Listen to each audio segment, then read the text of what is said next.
When should you pay your credit card bill? How much should you pay? Why is it so important to pay more than the minimum?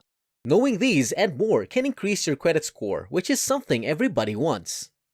Welcome back to CreditWise, and today we will talk about how much to pay, when to pay, and how it helps you as a credit card owner. We will dive into increasing your credit score using this method, so stick around and find out how you can get the best credit score. Let us first answer, how much should you pay on your credit card bill?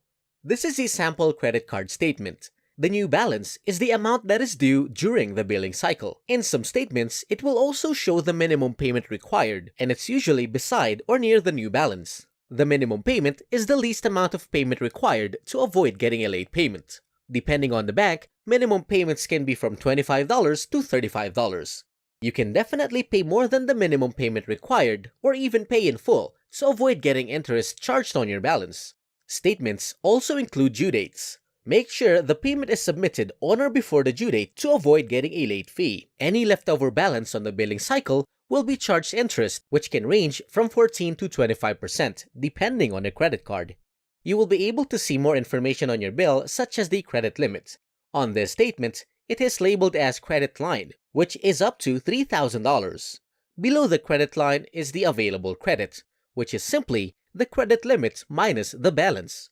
As this statement has no balance, the available credit is also $3,000. You will also see the number of days on a billing cycle. It is usually 28 to 31 days, and in the statement, the number of days in the statement period is 30 days. This now leads us to the next question. When should you pay your credit card bill? First, let us make something clear. The most important thing about credit cards is to make sure you don't miss payments and pay off your balance in full every month before your bill is due. If you did this every time you got a credit card bill for the rest of your life, you would never have a problem with credit cards. The main reason to have a credit card is to have another way to make money while you sleep. A return of 1 to 5% for a certain category may not be all that much, but it can be big computed all together. It's also extra money that you'd make because you'd be buying things you would have bought anyway. Now that that's out of the way, let's talk about when you can pay off your credit cards to have the biggest impact on your credit score. If you have a credit card, you will get a statement either in the mail or by email. As well, the information will be sent to the credit bureaus. TransUnion, Experian, and Equifax are the three biggest credit bureaus. Have a quick look at this pie chart. 35% of your credit score is based on how well you've paid your bills in the past. Another 30% is based on the amounts you owe or credit utilization. 10% is for the new credit, 15% is how long you've had the credit, and 10% is for how different your credit is. So, your payment history and the amount you owe make up 65% of your credit score. The amount you pay on your credit card bill will count toward the amount you owe or your credit utilization, which makes up 30% of your credit score. For example, let's say you have one credit card with a limit of $8,000, and you spend $4,000 on a fancy new handbag. If you wait until your credit card bill comes in the mail, the credit bureaus will see that you have $4,000 out of $8,000 as a balance, which is already 50% credit usage. Your credit score will go down if you use a lot of your available credit. This is because lenders will see you as a higher risk. The best amount of credit used across all accounts is below 30%. So, in this case, if you're planning to make a big purchase with your credit card, I would highly suggest making early payments on your credit card. That way, when you get your credit card statement, you will have a much lower balance. And when this information gets sent to the credit bureaus, it will show that you are using this card and that you don't have a high credit utilization. To put it simply, if you put $4,000 on a credit card with an $8,000 limit, you should pay off $2,500 right away. When your next statement comes in the mail, it will only say that your new balance is $1,500 or below 30% of your credit limit. Your information will be sent to the credit bureaus, which will help your credit score big time. Let's talk a bit more about credit cards that start out with a 0% APR or annual percentage rate.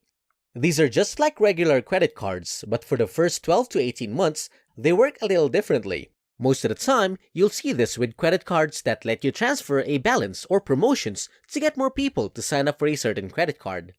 If you carry a balance on this credit card, you won't be charged interest for at least a few months, or until the promotion is over, whichever comes first. Depending on the credit card you have, You may only have to pay a small minimum amount each month to keep this car at 0 APR. For example, you might have one of these cards with a credit limit of $10,000 and you might put $8,000 on it. You have to pay $35 every month. As long as you pay the $35 every month, you won't have to pay any fees or interest. But since you have a balance on a credit card with 0% APR, this will affect how you use your credit. Let's say you have two credit cards. One is a credit card with no interest rate and the other is a standard credit card. The most you can borrow with each of these credit cards is $10,000.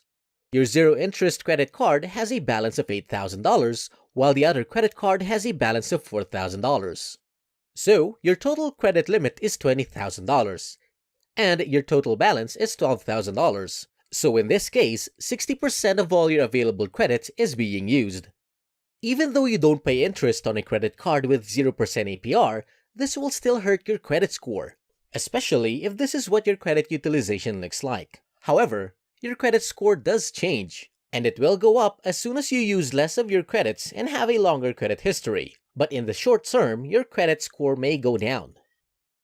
Now let's talk about auto payment, which is another way to pay off your credit card. Each person has a different billing cycle, so each situation is completely different. If you'd rather take a simpler approach than calculating your credit utilization and making your payments early, but leaving a little bit on your credit card to boost your credit score, you most definitely can. It's a good idea to set up your credit card to automatically pay your bills. This is something that every credit card company has. Most of the time, they can either make the minimum payment every time their balance is due, or pay off their entire balance when their new balance is due. We recommend that you always set up an automatic payment 4 or 5 days before your balance is due and have it set up to pay the new balance automatically.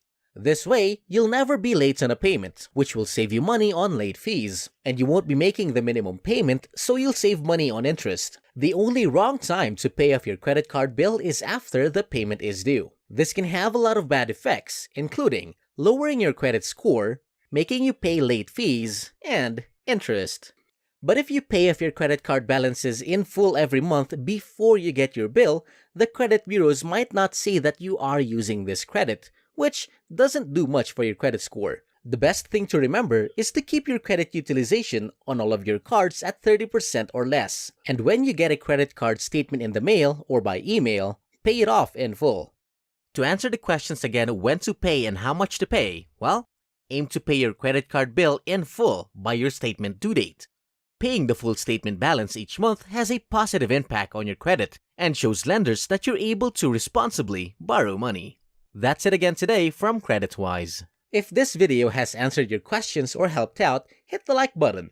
If you want to learn more about your credit, make sure you are subscribed to get updated the next time a new video comes on.